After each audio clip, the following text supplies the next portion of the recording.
Есүсийн мөрөөр явж алдагдсан хүмүүсийг ирж олоод авах. Хугацаа хэмжээ хязгаартай үлдэжээ. So use the law, use your testament, reach out to the lost, reach out to the lost. There's nothing more important than your eternal salvation.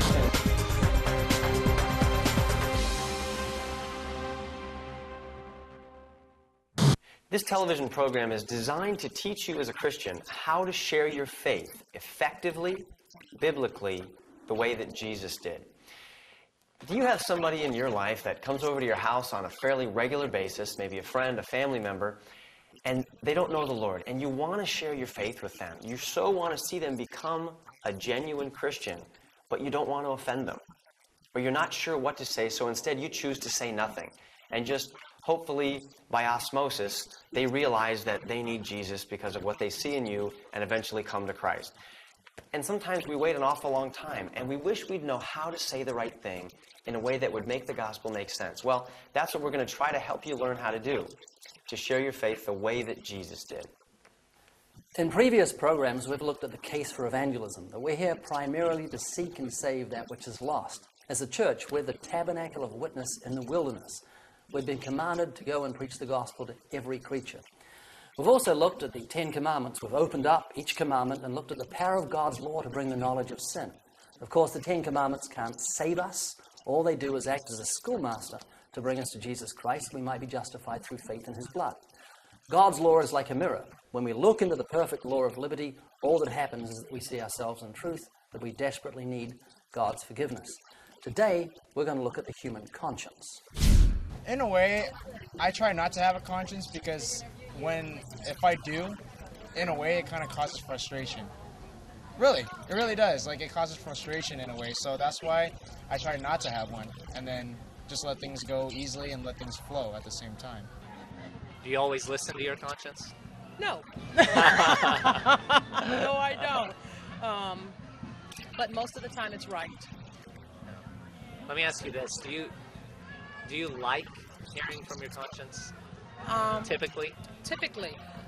Well, I think it's welded to me so tightly that it's part of me, and I don't discriminate if I like it or don't like it. It's whether I listen or don't listen. I think so, because it speaks all the time. What do you think conscience is? How would you define the human conscience? Human conscience? Conscience is, I would define it as that lingering bell that doesn't allow you to forget whether you do wrong or right. Have you been listening to your conscience lately? Oh yeah, I was listening to it right now before you walked up. Here's how the dictionary defines the conscience. Conscience. The human faculty that enables one to decide between right and wrong acts of behavior, especially in regards to one's own conduct. So, in everyday language, it's saying that the conscience is what helps us to know the difference between right and wrong, especially in terms of the things that we are doing ourselves. It's been described as the impartial judge in the courtroom of the mind. Or in other words, that witness that'll stand up, not taking sides, but will always speak the truth. As Christians, we often underestimate the conscience. It is so powerful it can drive someone to drink or even to suicide. The incredible thing is that God has given a conscience to every human being. The Bible says God has given light to every man, and it's true. You can go to the deepest, most primitive tribes of Africa and South America, people with bones through their nose and plates in their lip, and they have the conscience, the work of the law written on their hearts. They know it's wrong to lie and steal and commit adultery. The word conscience actually means with knowledge. Con with science, knowledge. So every time we lie, steal, lust, fornicate, blaspheme, we do it with knowledge that it's wrong. I once turned on the television to hear a chef say that he was going to sear a steak. So I immediately sat up because the Bible speaks of the conscience being seared as with a hot iron. That is, it's lost its life on the outside. So I watched closely what he was going to do.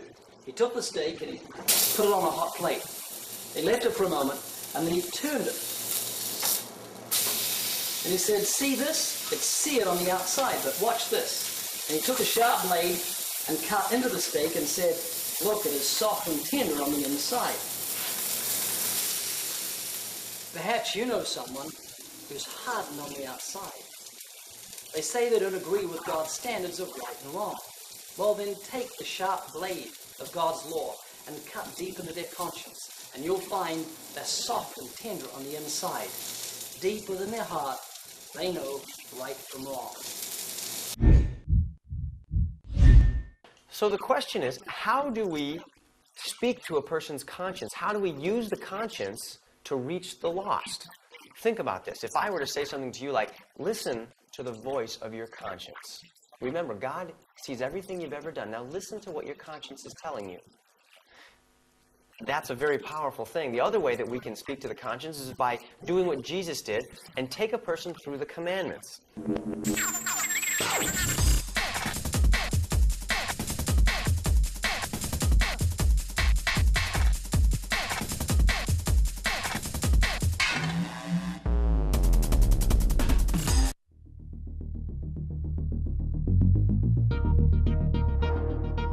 I think so. I mean, your conscience is a good thing? I would say so, yeah. How about you? I mean, I think everyone does have like the devil and the angel sitting on their shoulder. You know right from wrong, and you can sense both. You have temptations, you know. Yeah. You have to somehow, I think your conscience helps you decide whether or not it's just the right thing to do. Right. Or not. Right. You guys heard of the 10 Commandments? Yes. Okay. So you both said that you're a good person. So let's go through a couple of them. Yes. You have. Have you ever lied? Yes. Okay, so what does that make you? I guess technically not a good person if we... Well, but even more specifically than that, if I told a lie, what would you call me? A liar. Liar. Ever. I remember now. Is it possible you could have? Possibly, yeah. How about you? I have. You have. Okay. The 7th commandment. Jesus said, "You have heard that it was said by them of old time, you shall not commit adultery. But I say to you, whoever looks with lust has committed adultery with them already in his heart." You ever done that? Have you ever looked with lust? Another person? Yeah. Yeah? Everyone Okay. knows that. So think about this. Both of you guys, by your own admission, you're lying, thieving, adulterers at heart, and that's only 3 of the 10 commandments. Now, if God were to judge both of you by the standard of the 10 commandments, do you think you'd be innocent or guilty?